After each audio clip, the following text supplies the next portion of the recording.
Eu não acho razoável que a STJ diga, olha, tal parcela é tributável por isso, por isso, por isso, e nós dissemos que não, digamos que não. Porque a ele cabe a última palavra na interpretação de direito tributário, não é nós. Da mesma forma que eu digo o seguinte, se nós dissermos que o aviso prévio salarial, ele não pode ser que é indenizatória, a parcela. Porque o sistema de competências reserva para cada poder, ramo do poder, um papel que é exclusivamente seu. Tanto que se eu disser que não é inconstitucional e o Supremo disser que é, eu digo, olha, o Supremo deu a última palavra. Então, como as competências são fracionadas e o trabalhista, a palavra final é nossa, salvo se o Supremo invocar matéria constitucional, eu digo que nós fixarmos o direito precedente, o STJ tem que seguir de forma também inversa, quando ele, em matéria de sua competência própria, fixar um precedente, para nós também seria efeito vinculante. Chegando à sentença, temos algumas novidades do fato novo, artigo 493, que obriga o contraditório prévio. O juiz não pode adotar um fato novo como fundamento superveniente à sua decisão, sem que dê à parte o contraditório. Isso vale para o primeiro grau, vai valer também lá para o segundo grau e também para o Tribunal Superior do Trabalho. Tem uns casos muito interessantes em São Paulo, que é uma lei estadual que foi tida como inconstitucional pelo Tribunal de Justiça do Estado de São Paulo, e muitos desses casos, o julgamento do TJ Paulista ocorreu depois que o TRT julgou a matéria.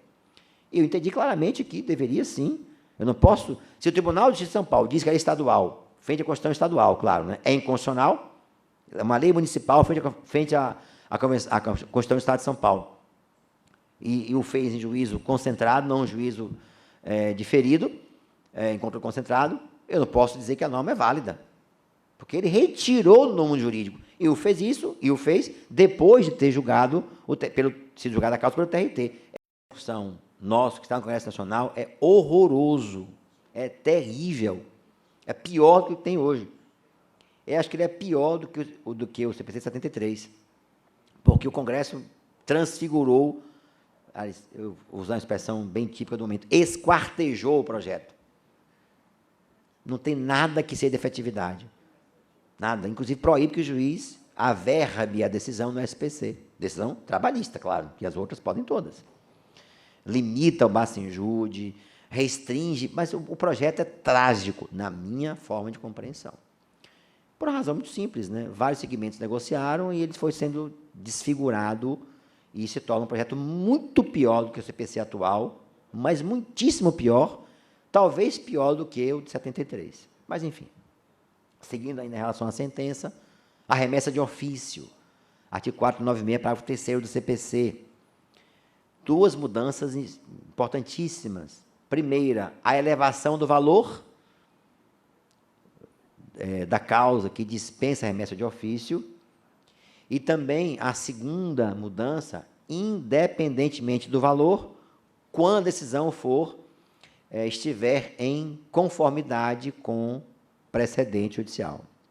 Observe que o Código autoriza a tutela de evidência quando houver precedente, o Código autoriza a decisão liminar de improcedência quando houver precedente, o Código autoriza a decisão parcial de mérito quando houver precedente, o Código autoriza a remessa de ofício, dispensa no caso, quando houver precedente, ou seja, tendo precedente, o Código vai limitando, vai facilitando a atividade do juiz. Chegando um pouco ao tribunal, aí já a segunda instância, novidades interessantes. O Código define um critério único de prevenção, artigo 930, parágrafo único. Quem primeiro conheceu da causa está frito, vai ficar com ela até morrer, o processo. Ou seja, o critério agora é a distribuição ao relator. Para a causa originária, e a novidade, causas conexas, que não havia no Código Novo, e execução. Então, quem primeiro conhecer no tribunal um processo, todos os recursos relativos àquela causa passam a ser de competência do relator prevento. E, a novidade também interessante, ações conexas, que o Código não tratava anteriormente, como faz agora no artigo 930, parágrafo único, se não me falha a memória. Isso. O primeiro recurso protocolado no tribunal tornará prevento o relator para eventual recurso subsequente interposto no mesmo processo ou em processo conexo. Isso muda bastante a competência do relator, porque não somente da causa originária, os recursos subsequentes a ela também são preservados, mas agora a novidade são os processos conexos. Isso pode ampliar em muito a competência do relator quando houver um caso de conexão. Artigo 932, que trata dos poderes do relator. Qual foi a compreensão do legislador? O que fez o legislador? Em primeiro lugar, deu ao anterior artigo 515 anterior, maior objetividade. Que antes era assim, era a expressão que o legislador utilizava era muito abstrata. Eu não me lembro agora como tratava, mas enfim, vou me lembrar daqui a pouquinho. Agora, fundamentalmente, ele quis dar, primeiro, uma definição mais objetiva de como o relator pode agir, definindo claramente os casos em que ele poderá desprover ou prover o recurso, mas com um viés. Ele enfraqueceu, ele procurou enfraquecer, melhor dizendo, a atuação do relator monocrática, valorizando o colegiado. O Supremo Tribunal Federal tem decisões já tranquilas, no sentido de que o relator pode atuar sempre monocraticamente, na expressão do Código, proferindo decisões unipessoais, eu uso a expressão de decisão unipessoal, porque sempre haverá recurso para o colegiado. Não fere a colegialidade a atuação do relator de modo unipessoal, porque sempre haverá a possibilidade de um colegiado rever a decisão em última instância. Mas observem que ele, por ser mais objetivo, tem situações que ele não previu. E aí gerou algumas discussões interessantes. Por exemplo, diz lá, não conhecer do recurso, inciso 3, artigo 932, quando for a hipótese de recurso inadmissível. Neste caso, entende a doutrina, que essa não admissibilidade do recurso, os incisos 1 e 2, obviamente, só um parêntese, trata dos poderes gerais que tem o relator, como sempre foi, de conduzir o processo até o julgamento.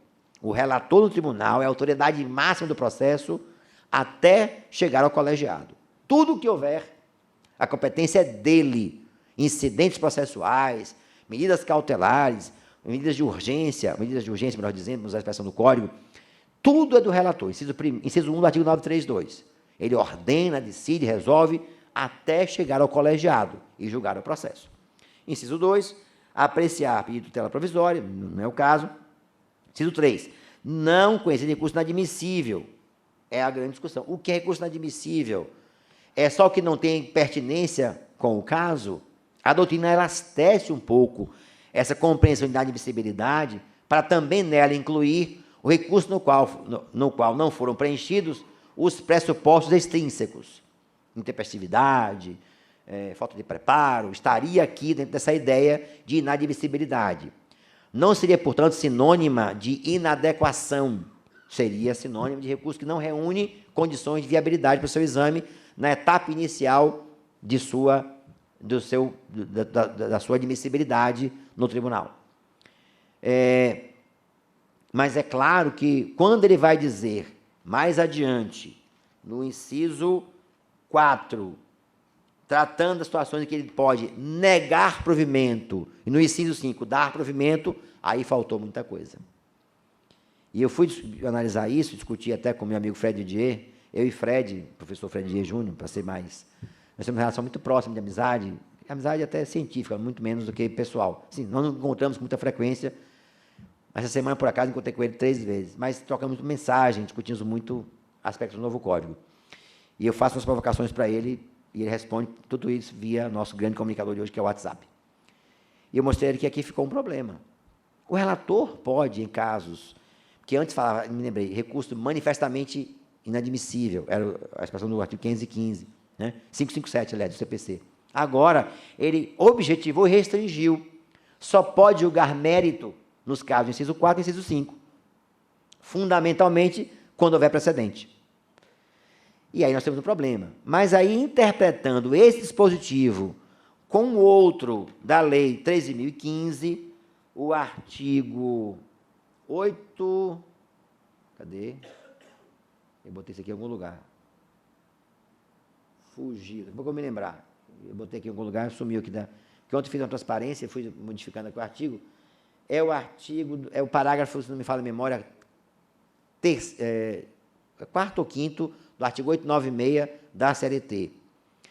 Ou seja, conjugando essas duas normas, a CLT a autorizar o relator a agir e o CPC a autorizar exame de mérito, o tribunal concluiu que o relator pode sim julgar mérito, não apenas quando houver, como o CPC prevê, precedente judicial.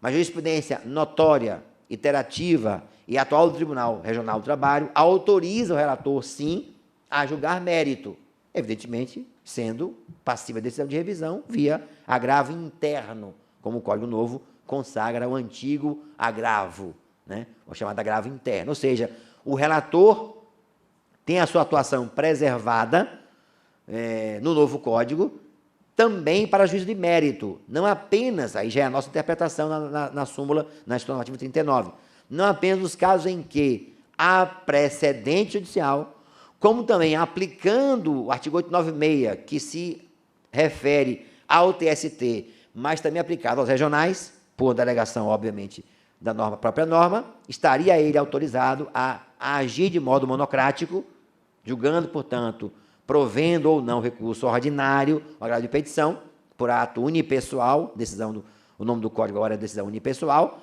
obviamente limitada, ressalvada a possibilidade de que haja agravo para o órgão colegiado respectivo, chamado agravo interno, como prevê o novo código. Uma discussão sobre prazos para sanar vícios, o relator também pode conceder, aliás, diz o código, deve, o artigo 938, parágrafo 1º do CPC, com o artigo 932, parágrafo único, 938, parágrafo 1º, 38 e 932, dispositivos que determinam ao relator que, antes de proferir decisão processual, dê a oportunidade que a parte venha a sanar vício. Há uma discussão enorme sobre que tipo de vício é este. O tribunal procurou restringir, dizendo, por exemplo, que no caso do preparo, só se aplica às custas, por disposição expressa do Código. Por conta daquela norma daquela interpretação segundo a qual o depósito judicial tem natureza própria. Eu reconheço que a dificuldade doutrinária é grande dessa divisão, o tribunal entendeu como uma forma de, como a sua jurisprudência afirmava o entendimento de que depósito judicial não está ligada à viabilidade do recurso em si, mas garantia da execução futura, entendeu que só se restringiria às custas. Algumas normas de procedimento. Eu vou aqui adiantar um pouquinho, senão eu não consigo chegar ao final. Eu preparei aqui um material que dá para a gente falar aqui umas 4 ou 5 horas, mas eu tenho que viajar 1h da tarde. Por exemplo, pautas. Os prazos que o Código previu são maiores que o regime interno do tribunal prevê. Se aplica o Código, 5 anos de antecedência, artigo 934. Adiamentos, processos que o tribunal adia, agora também são pautados, se não julgados na primeira sessão subsequente. Se o relator, por exemplo, adiar um processo, ele vai para a sessão subsequente, se não, tem que entrar em pauta, por razão óbvia, né? O advogado saber que quando vai ser julgado o seu processo.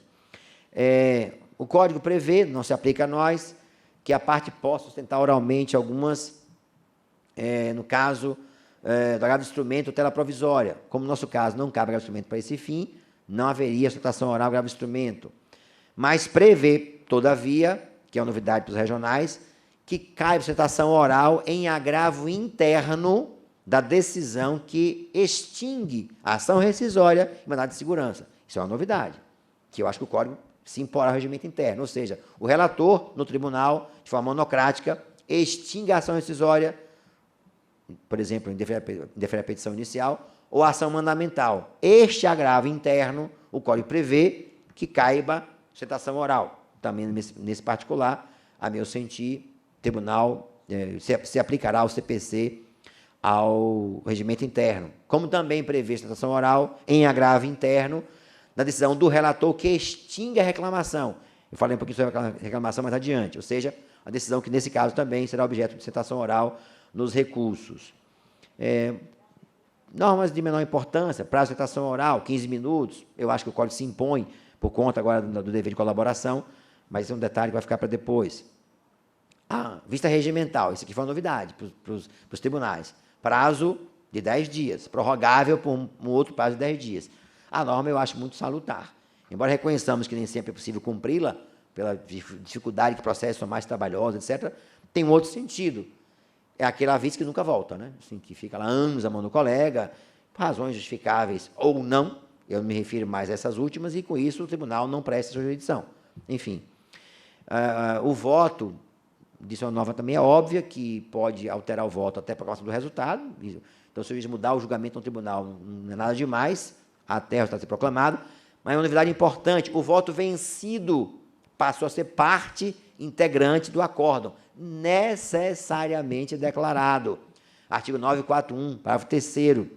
Então, se eu divergir agora, eu tenho que juntar o meu voto no processo, que ele se encarta ao julgado para todos os fins, inclusive de pré-questionamento. Isso é uma mudança radical. Não precisa mais a parte agora provocar o advogado, provocar o tribunal, em embargos declaratórios, para juntar o fundamento do voto vencido. Ele tem que ser juntado ao processo necessariamente e, observe que é importante, servirá até para pré-questionamento. O que o voto divergente tratou está pré-questionado. Não precisa mais embargar para juntar voto vencido, que nem sempre era juntado ao processo. Claro que nós temos feito isso no tribunal. Os demais divergentes que acompanharam o voto inicialmente divergente, o primeiro voto divergente, podem, claro, adotar como suas as razões daquele voto, o que vai dispensar os outros colegas de fazerem votos no mesmo processo. Então, por exemplo, o desembargador Vicente foi o primeiro a divergir. A desembargadora Zuí não precisa fazer um outro voto, se ela vai adotar as razões dele, pede vênia, e registra a certidão de julgamento que está adotando os fundamentos do desembargador Vicente, que foi o primeiro a divergir, se não há, por parte dela, nenhum acréscimo de fundamentos que não estejam no voto divergente primeiro a ser proferido. Alguns pontos também interessantes. Há um detalhe também que eu acho fundamental falar, a uniformização da jurisprudência. O Código Novo acabou com o incidente de uniformização de jurisprudência. Substituiu por dois outros. O incidente de resolução de demandas repetitivas, no regional, e no regional também o incidente de assunção de competência. O que diferencia um do outro, fundamentalmente, que o primeiro exige casos repetitivos, nos quais já esteja pelo menos um no regional. É importante assinalar, esse incidente não é uma avocatória.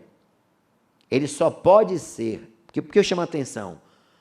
Porque o juiz de primeiro grau pode provocar esse incidente, mas só pode provocar, digamos, o juiz da vara de Marabá, né, a juiz da vara de Marabá, percebe que tem um tipo de ação, um tipo de demanda que está se repetindo muito na região. E há mais de uma vara com entendimentos divergentes sobre o tema. Ela pode informar ao tribunal por ofício, demonstrando que esta matéria está sendo questionada com muita frequência e que há entendimentos díspares que era importante que o tribunal instaurasse o incidente e definisse qual é a norma para aquela questão jurídica. Mas o tribunal só pode instaurar depois de chegar ao primeiro processo, o único que seja, no regional, via recurso. Ele não pode pinçar do primeiro grau para o segundo grau, instaurar o incidente, porque ele não tem competência delegada por meio do recurso ordinário. Então, ela pode provocar o tribunal, claro, o tribunal também pode, qualquer relator, qualquer colega, qualquer desembargador, reconhecendo o fato, na turma, suscitar um incidente, acolhê-lo, vai ao pleno, ou órgão que julga o incidente no tribunal, regimentalmente, o tribunal faz a admissibilidade, ou seja, ela nasce da primeira instância, ele nasce do regional, as partes podem provocar e, obviamente, também o Ministério Público do Trabalho. Para que o tribunal resolva a controvérsia, fixe a tese e se aplicará horizontalmente no plano interno e verticalmente também para o primeiro grau. O IUJ, todavia, no Código Novo não existe mais, mas ele permanece na Lei 3.015, no artigo 896 da CLT, parágrafo 3º. Por isso que agora existe o chamado incidente de jurisprudência uniformizada regional. É um incidente típico do TRT, onde ele, ao desembargador Sérgio, ou vice-presidente, ao receber o recurso de revista, constatando que há divergência interna no tribunal, ele tem que determinar. Está na lei. Não é uma faculdade que se impõe ao presidente, é uma determinação, que o tribunal uniformize a sua jurisprudência. Porque passou a ser pressuposto específico do recurso de revista a prévia pacificação interna do tema no regional. Se não houver a pacificação, o tribunal devolve, no caso do TST, devolve ao regional para que pacifique a sua jurisprudência. Que, óbvio, se o fizer